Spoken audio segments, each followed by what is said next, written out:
We're back. It's time for another new edition of Green Terror Talk, the official podcast of McDaniel College Athletics. We are previewing the fall sports here on the Hill, and today we're going to preview the football season. It's what you've all been waiting for. To help me do that here today is head coach Skyler Fultz of the football program. Skyler, thanks so much for returning to the show today. Avery, thanks so much. I appreciate it. I'll take any chance I can get to sit with you, talk sports. Let's just avoid talking about the Ravens and the O's, and I think we'll be okay. Yeah, we're changing things up a little bit this year. We're doing everything in-house, definitely doing something a little different in 2025. But this is year 2 for you, sir, in 2025. Your second year as head coach of your alma mater. Just quickly, give me a little bit of a recap of how you think last year went, year 1 for you as head coach, and what you're looking forward to the most entering your second year at the helm.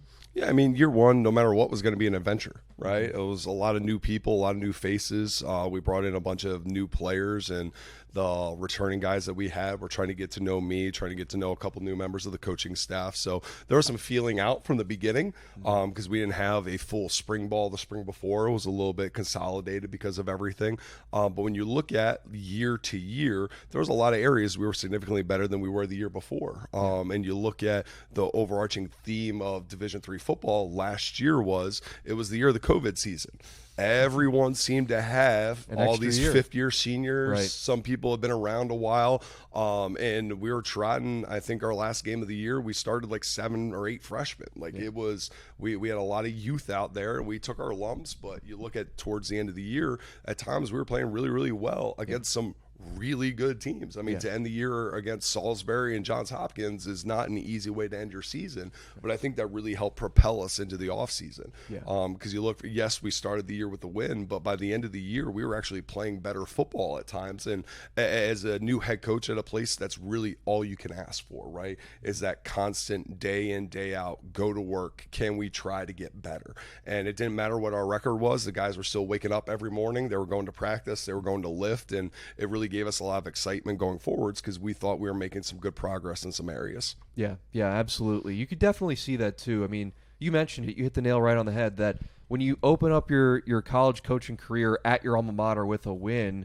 the expectations become maybe a little bit extraordinary, but where you guys started the season and where you ended up, I think you definitely made a lot of progress, even if the record doesn't necessarily reflect all of that. The defense, I think, is really the key to kind of all this, because the defense was phenomenal in the season opener against Catholic here at home, and then really took some strides towards the end of the year and became one of the top units in the entire conference. 18 turnovers forced, which was the best among any team in the conference throughout the regular season. Just really impressive numbers from the defense so far, and I want to kind of start with them here as we get into this season, what this season's going to look like for you guys.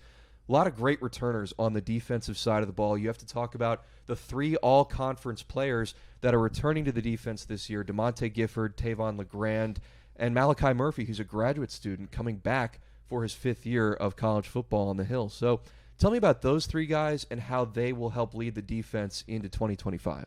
Yeah, so I'll start with DeMonte.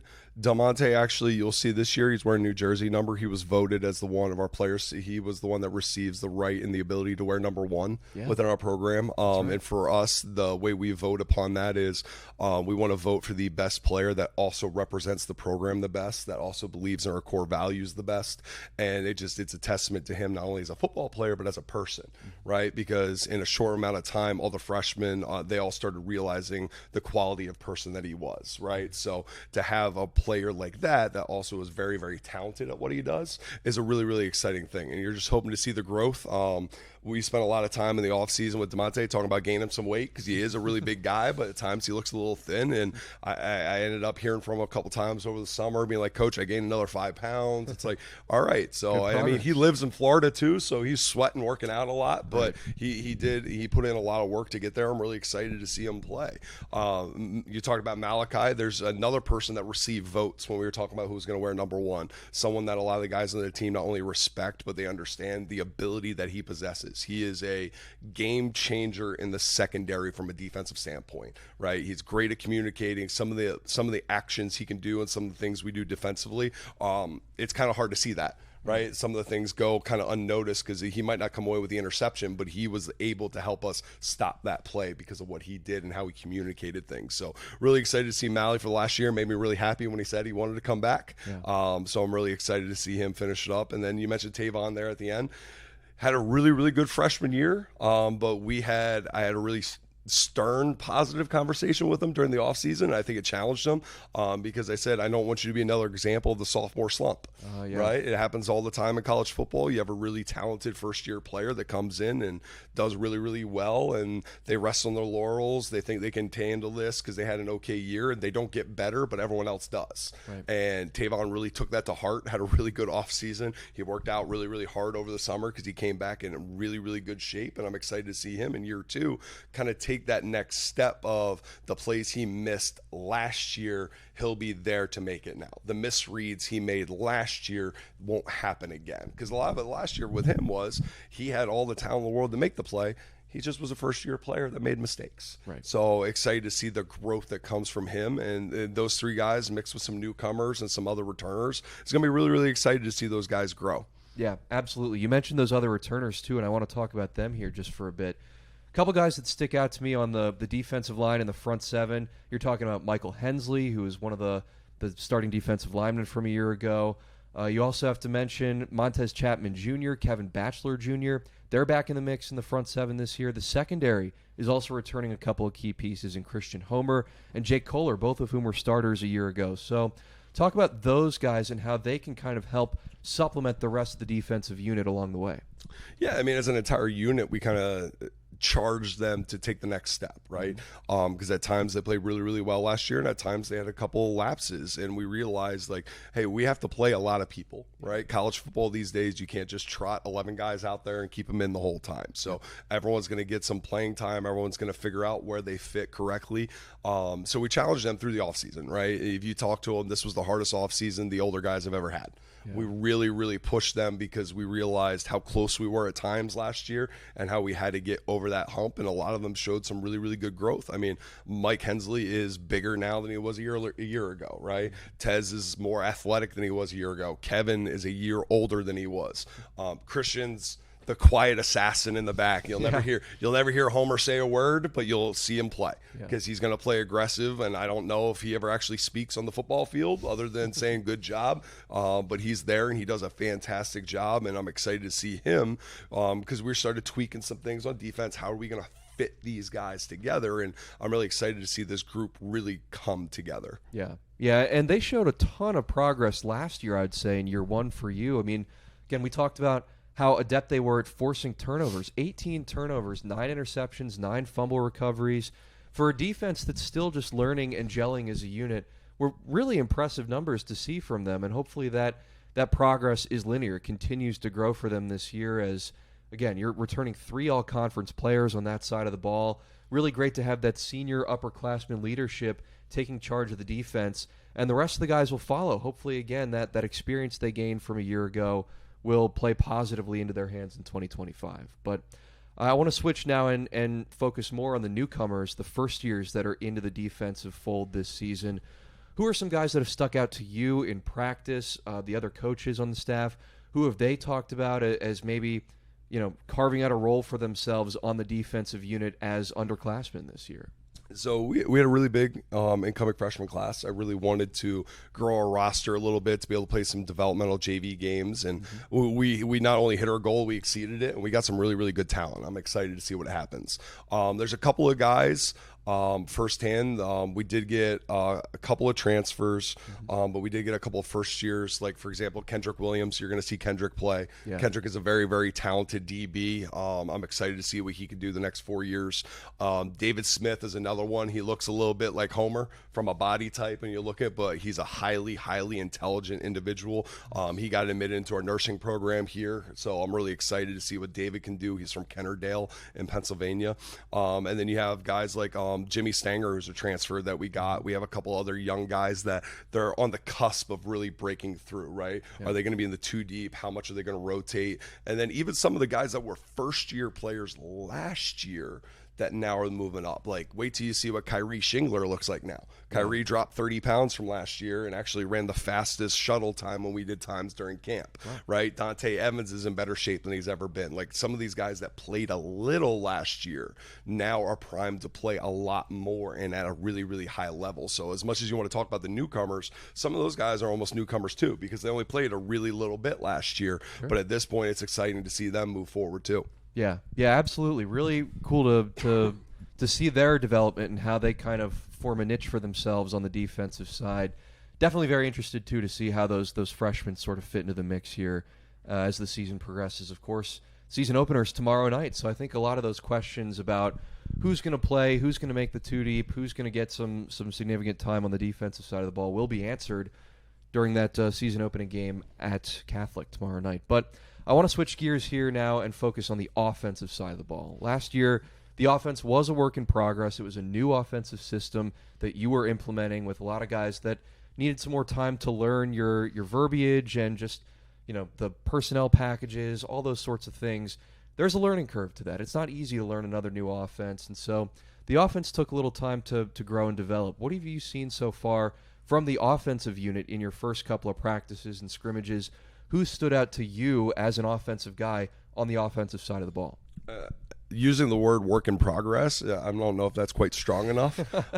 When you talk to the guys last year, it was really just reminding them that we were trying to build the foundation, right? Like even how we practice, how we prepare, our approach to how we're going to do things from a game plan standpoint, to how we want to get the guys in space and do different things. It really was from the ground up, and through the course of the year, you started seeing some things get better. And we played the roundabout game of who was going to play quarterback because we had a couple different guys that could do some things. And but really, the one thing I was really, really happy about is our carryover from spring ball to now has been incrementally higher than it was the year before, right? So we weren't starting closer to ground zero than we were the year before. Now it was more of, hey, the guys are retaining the information. Now it's how quick, how fast can we play, right? And we were able to add our little tweaks in. We were able to fit some new pieces and guys in some different spots and moving some people that might have been outside or now can work inside, and even up front on the offensive line standpoint,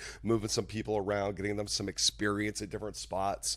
It really was the mix and match game. And really, again, at the end of the day, I'm really, really excited because at times, like, I think it was a couple of days into camp, and I'm like, we're already running the football better than at any point we were doing last year.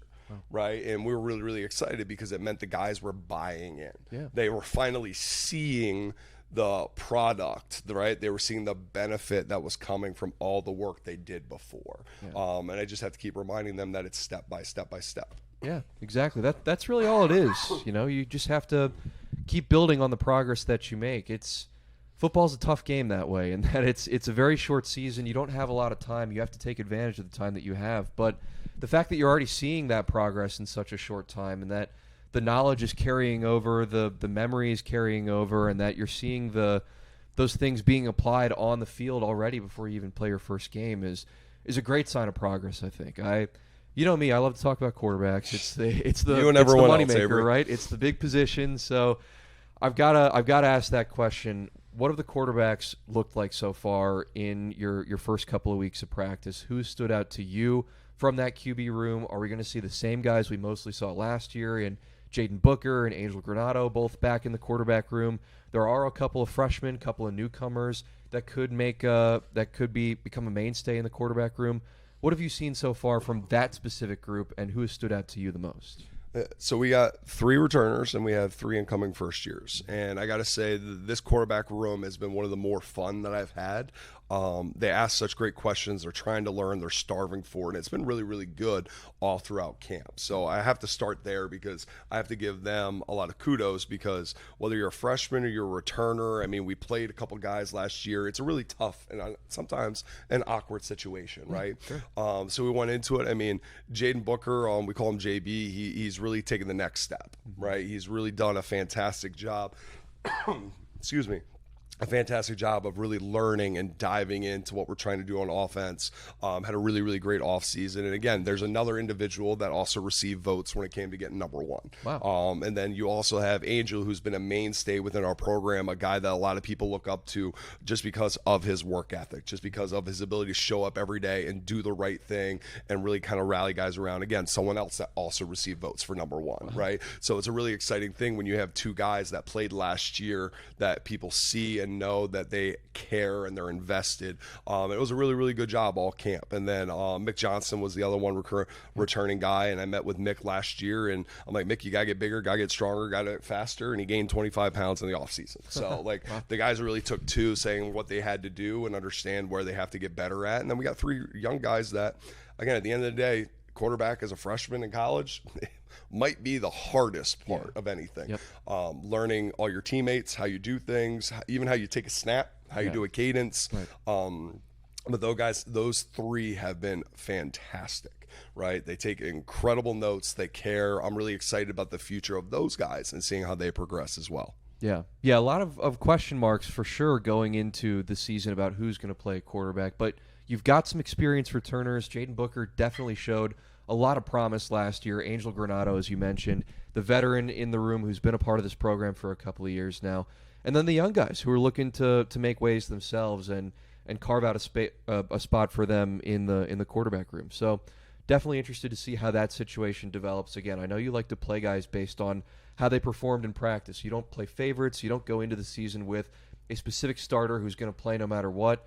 It's all based on what you see and how you see the development come along. And hopefully you can see that with all those guys at some point this season. Yeah, absolutely. I told the guys we grade basically everything they do in practice, every throw, every decision they make. And I'm like, at the end of the day, I don't want you to think it was my opinion, right? Like we have to go with, because everyone else on the team sees how you act, right? They all look towards you. They're going to ride your highs. They're going to ride your lows, right? So I can't make it be like, hey, I think you're the one that should play, or I think you should play. It goes, who actually is doing the best, because they all see it. Now we can all be on the same page going forward. And they did a great job all camp. We're getting after each other. I mean, it was a high energy. It was that borderline aggressiveness where everyone's competing for the same thing, but knowing you're all kind of in it together at the same time. Yeah, great. Really great stuff to hear. And again, I'm very curious to see how that situation continues to develop as the season progresses here. But yeah, I don't know when this is coming out, so I'm not going to tell you who's going to be the starter until you find out. It'll be here tomorrow, as soon as possible. Well, then you can find out tomorrow night. It'll be good. I want people to get as much info as they can, but not too much to spoil anything. But it's the pageantry of college football. That's right, man. You're lucky. You and Jason are lucky. I don't give you a too deep that says all Tom Hanks characters and stuff like that. At least I'll give you like a normal too deep. Thank you very much. That makes my job much easier, believe me. But I want to switch gears now and switch from the quarterback room to the rest of the offense as a whole. Who else are you excited about going into the season? I know we've got a couple of returners in the running back room as well. Some fresh faces, of course, on the offensive side of the ball, but some key returners in the receiver room as well. The offensive line has mostly stayed intact from a year ago. So tell me about the rest of the offense, how they've looked as a unit, and who has stuck out to you in particular. Yeah, so opposite of you and everyone else who want to talk about quarterbacks first, I want to talk about the offensive line first, right? Because everything goes with them. First time in a while in my career where you're returning everyone that basically played, right? I mean, Will Rickwood did a fantastic job. He was a senior last year. He split time with Evan Lawhorn, but basically our front line that we are going to trot out played multiple games together last year. And then we have a bunch of guys that played in backup roles and rotational roles. So it was really, really good to have those guys together and to help build that camaraderie, right? Because they have to work as a unit. We had a couple slight bang-up injuries during camp, which allowed other guys to get. We have a couple young guys that I'm really excited about that are really fitting into that room and buying into what Coach Sarton and those guys are trying to get them all to do. So from an offensive line standpoint, it's really good to see all the mainstays out there. Whether you're talking about James Morrissey, whether you're talking about Camden Groff, Carter Bucci, if you want to go to Collier Hamill, if you want to go to Evan Lawhorn, I mean, we can just go through the entire two deep if you want. Every one of those guys has immense talent. It's just a matter of can they continue to make that growth, and we were excited to see the growth that they've made. So I had to start with them because I'm incredibly proud of the work that they've done since last year to continue to grow and buy into some of the stuff that we're trying to do. Yeah. The offensive line is kind of where everything starts on offense, right? If you don't have good pass pro or good run blocking, then nothing else can really happen behind those guys. So the fact that you're returning basically the same unit from last year is a huge key to the offense's success in 2025. You mentioned Carter Bucci, who could set the record this season for the most games played of any player in program history. He's been a part of this program since he was a freshman and has been a mainstay in the offensive line since then. So really cool to see him continue to be a part of this program and be successful. What about the running backs and receivers, the skill positions? There are a lot of freshmen in those two groups right now as it stands. Anyone stick out to you from the running back room? Any freshmen you want to talk about maybe, but not giving too much away, of course, before the season starts? Yeah, that was one position we wanted to attack because we knew we were going to get old here really, really quick. That was one. I didn't want to have a year where you only got one running back in a class because a couple of those guys are starting to get a little bit on the older side, and you know they're going to graduate eventually. So we went really, really aggressive with that. I mean, Micajah Cobbs played really, really well last year in the opening game. He did some stuff really well. He battled some injuries, but that did allow some other people. I mean, Jacob Wagner ended up having a couple of good games doing some stuff. Sure. We played a handful of guys last year, and it's exciting to see. It's really going to be running back by committee, right? These guys have earned the opportunity to play. We do have some young guys with really, really incredibly good talent. Again, it's the same thing as everyone, right? You're a first year trying to learn it. Right. How can we put them in a position to be successful where they don't have to think and they can be that instinctual football player that they are? So that's one room that I'm really, really proud. Coach Polson, Coach Zoe has done a great job getting the young guys molded in with the older guys and just really try to create a culture of we're going to go after this all together, and they're doing a really, really good job.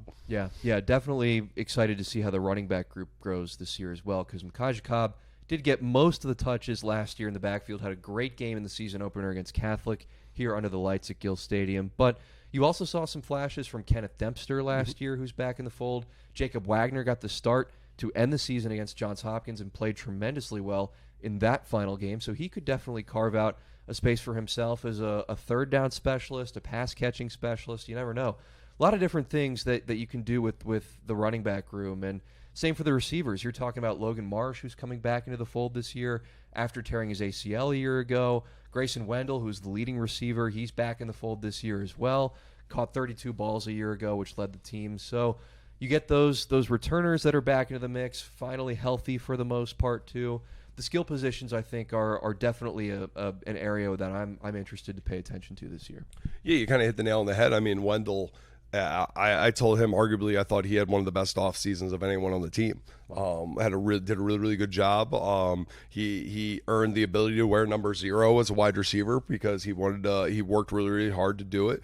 And he's really, really matured as a leader within our group. He's really pulling. I mean, that wide receiver room, after a bunch of the guys you just named, it is a bunch of 17 and 18-year-olds. Right. So you have to have some leadership in that, and him and Logan. And then the one I'll throw in is Tony Miller moved the wide receiver from quarterback the year before, and Tony had a fantastic offseason, bought into moving to wide receiver. I'm excited to see him play. It's great to having Logan back because we know how talented Logan can be. Having him back, he looks in fantastic shape.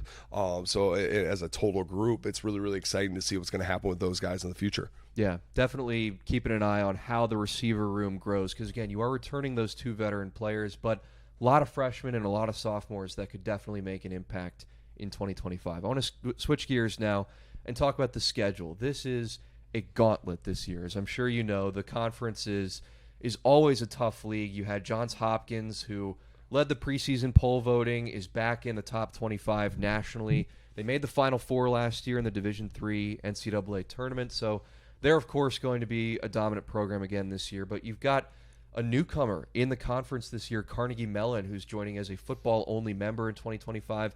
They're on the schedule this year, and then we talked earlier about Salisbury. They're coming here for the home opener on September 13th. So those are 3 teams on your schedule this year that are all NCAA tournament teams from a year ago. So a really tough league, not to mention you've got the mainstays at the top of the conference like Franklin and Marshall, Dickinson. You've got Ursinus, who had a great year last year, and Muhlenberg, who's regularly a contender at the top of the conference standing. So tell me about the schedule a little bit.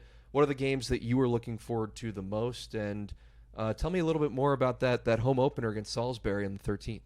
I mean, looking forward to them all. It's the Centennial Conference, right? Okay. Like, that's one of the best things about our conference. And I don't care what anyone says. Adding Carnegie Mellon, Coach Larson, who's a good friend of mine, I'm excited to have them in because it just builds our profile. In our area, people have been talking about how great the Centennial has been for a very, very long time. You've had some teams make some nice runs, but you're just building the profile of our conference that – I mean, you finish first in our conference, you have immediate respect nationally because when winning the Centennial is a very special thing to do. But you finish second or third in our conference now, you have a chance to make the NCAA playoffs just because of the quality and the content and what we do as a conference. It's a really, really exciting thing for the future, and I think it only makes us better.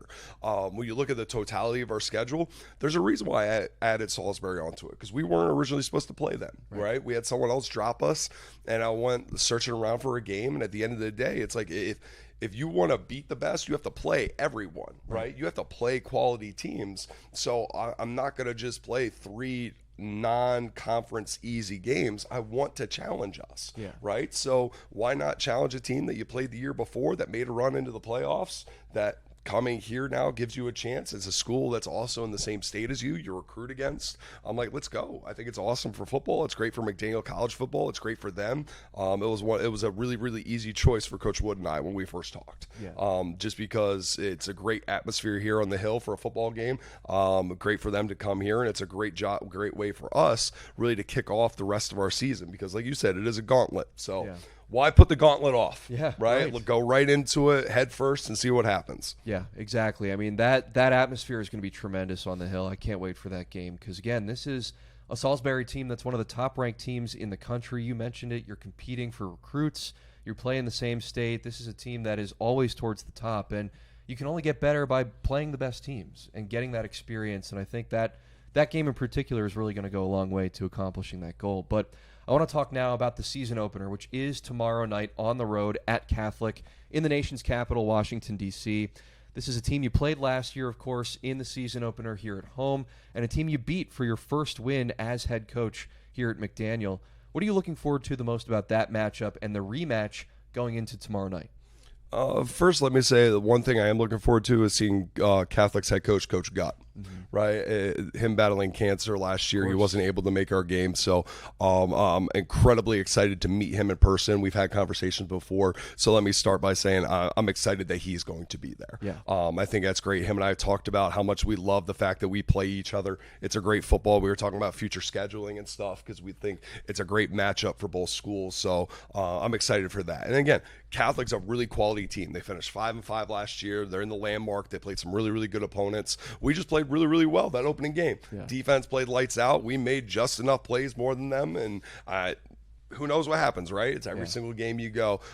So I think it's a great way for us to open up the season, right? No matter what, it's always going to be a quality opponent, and I'm just really, really looking forward to tomorrow night down in D.C. Yeah, it's going to be tough, too, since this is a road game, of course. Last year you guys played here at Gill Stadium. You had the home crowd behind you, but you're going to D.C. tomorrow night. You've got to face a hostile environment on the road. Definitely going to be a challenge, of course, opening the season on the road, and then you have Salisbury coming in the next week. So the schedule will be challenging, but I think only good things will come from this for your team because, again, you can only be the best by playing the best. And you've got 3 NCAA tournament teams on the docket this year. You've got the Centennial, which is always a really tough league. You've got Dickinson coming here on October 25th for homecoming. That's going to be a great game here as well. The Hill, of course, goes all out for homecoming. It's a great experience to be here for that. So definitely really interesting to see how the schedule kind of unfolds as the year progresses because, again, there are no easy wins on the schedule at all. Going to be really tough competition, but really excited to see how the team grows and develops and becomes better through the course of the year. You nailed it on the head. I mean, how many different coach speak phrases can you use? How many different talks can you do? I mean, no one ever got better by not being challenged, right? And that's the beauty of the game of football. That's the beauty of playing in the Centennial.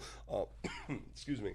I still have that cough coach voice from preseason camp, so you have to give a lot me of little yelling, bit. right? Got to get them into shape, So, but you nailed it on the head, right? You're just looking forward to it. It's a long off season. Like a lot of other sports, they get so many more game opportunities, right? Like, I don't care whether you're talking about baseball, basketball, their seasons are just longer, right? When you look at the game of football, you spend so much more of your time practicing, right? And then even during the off season, not practicing, because in Division III, we're only allowed X number of practices, right? And even then, you're only allowed X number of shoulder pads. So you're even not doing full practice at that point, right? You're in the weight room, you're in the gym running, you're doing all these things just to get to those 10 opportunities, right? So it doesn't matter what phrase you want to use, what talk you want to get to, it's going to be a challenge, but it's going to be ultimately fun, and that's what makes football incredibly special. Yeah, it is fun. It is fun. I'm really excited to see how the team sort of gels this year, because again, a lot of progress made in year one, and hopefully that leap continues in year two. Skyler, I want to ask you one more question before we wrap up today. Are there any specific goals that you have for yourself, for your coaching staff, for your team this year in 2025 that you want to mention here? Yeah, just get better every day, right? I know a lot of people say that, but when I first took the job, everyone understood the work we were going to do, right?